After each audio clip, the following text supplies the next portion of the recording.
Hi, this is Mike Woods, the Director for the Special Friends Ministry at First Baptist Orlando. Welcome to our on-demand training. Today we'll be talking about best practice for our Special Friends K through 5 classroom with a focus on the responsibilities of our team members.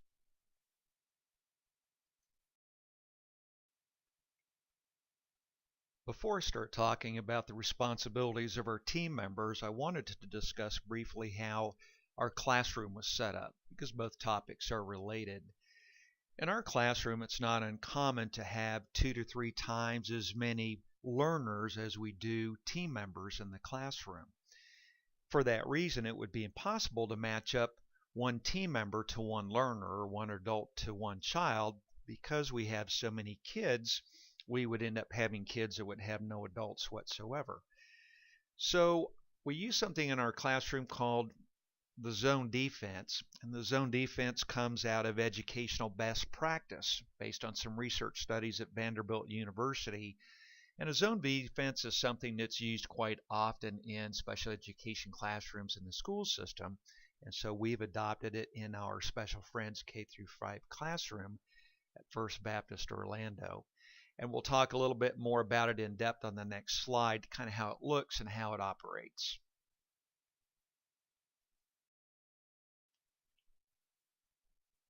Before we take a look at the slide that depicts how the zone defense operates, I want to quickly cover two benefits of the zone defense. The first benefit is that a zone defense limits non-engagement during activities. Again, because we have 2 to 3 times as many learners as we do team members in the classroom, you can't pair off one-to-one without having some learners who are left on their own. That non-engagement could possibly create a situation in which a learner might engage in disruptive behavior because there's nobody engaging them. And because we're a relational classroom, we want to make sure that we engage all of our learners, that we're interacting with them. We know from research that the more that you interact with a child, the less the opportunity for disruptive behaviors to occur. So the benefit of the zone defense is it limits non-engagement during activities because there's no area or zone in the room where there isn't a team member who is engaging the kids that are in that zone. The next benefit of the zone defense is that it limits non-engagement during transitions between activities. In a classroom, when kids are moving from point A to point B, oftentimes as they arrive in point B, there's not an adult there yet. Adults could be at point A, breaking down the activity, putting things away, and as kids arrive at point B for the next activity, if there's no adults, the kids are not being engaged and left to their own. Sometimes kids will do things that are constructive, but sometimes they'll engage in disruptive type behaviors. So a zone defense, because there's a team member in each zone of the room, there's already an adult at the area where the kids arrive, and as the kids arrive there, the team member is engaging those children, thus limiting the non-engagement and reducing the potential for disruptive behaviors.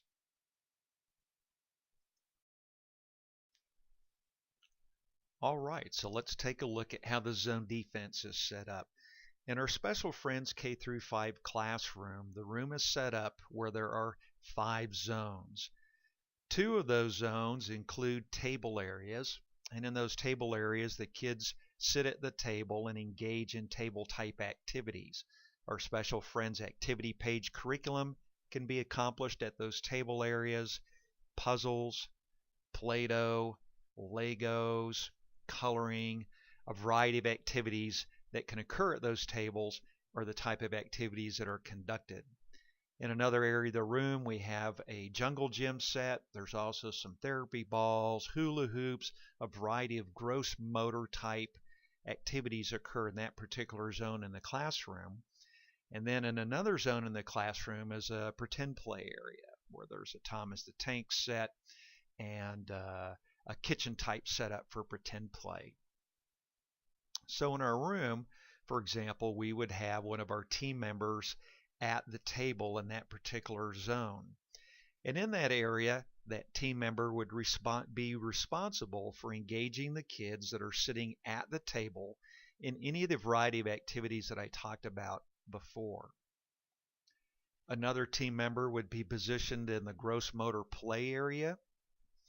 That team member would be responsible to engage the kids that is in that zone in the particular type of activities that you would do in a gross motor play type of area or zone.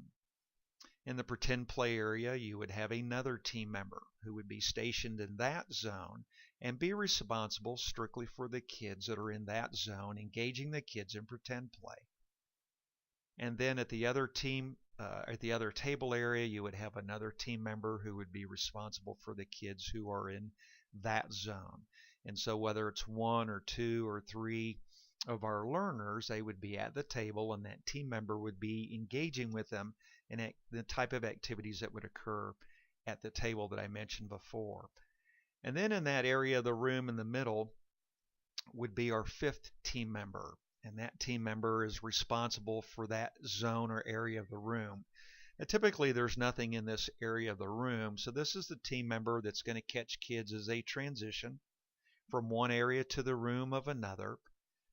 It would also be a team member who could look to see where assistance might be needed in another zone or area of the room and temporarily help out in that particular zone. So this is the zone defense for our classroom.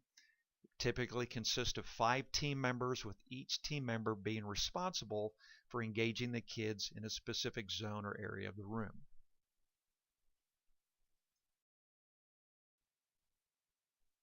Let's talk about the team member responsibilities. The first one is stay in your assigned zone. There's 5 zones in the room. We will be assigned one of those zones. Stay in your zone. It's that zone defense that makes our classroom work. Again, we typically average 2 to 3, sometimes 4 times the learners than we have the team members. In order to make it a productive, engaged, positive experience that limits disruptive behaviors, it's essential that we utilize this zone defense. And for that to work, every team member needs to stay in their assigned zone. A lot of times it's not uncommon for kids to grab your hand or your arm because they want to take you with them as they leave your zone and go to someone else's zone because you're so much fun. Well, you can't do that, because as soon as you leave your zone, that leaves an area of the room that's unattended by a team member.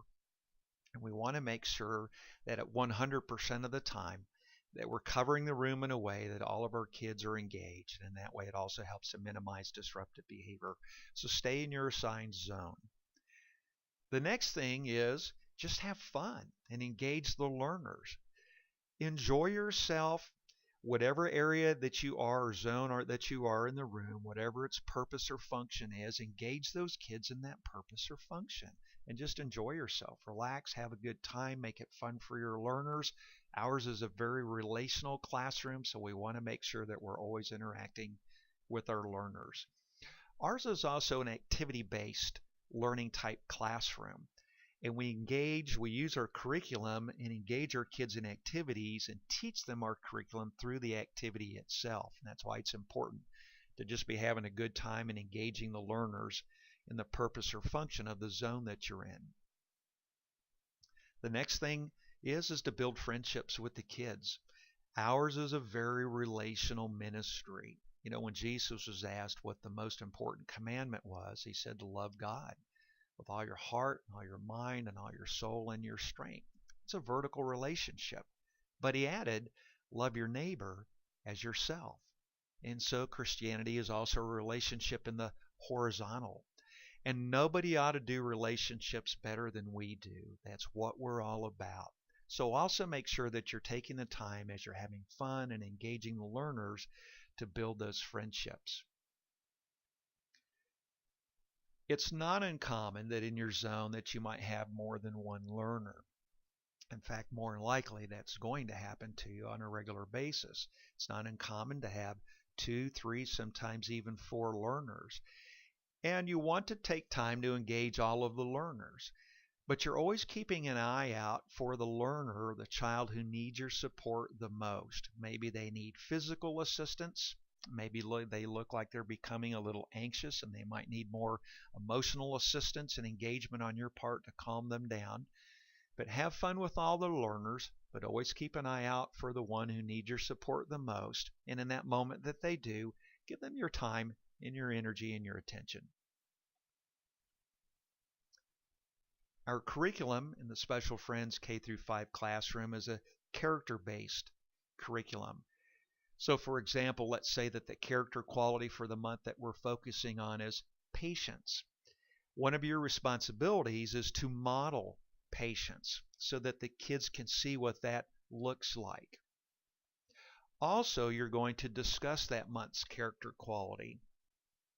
I'm going to talk to the kids in the context of the activity and engaging them. I'm going to talk about patience. I'm going to share what the definition of patience is. I'm going to look for moments when they're doing a great job of being patient, of waiting quietly for their turn, let's say. And I'm going to talk about that in that moment, because in an activity-based curriculum, what activities does is it presents moments of opportunity, those teachable moments.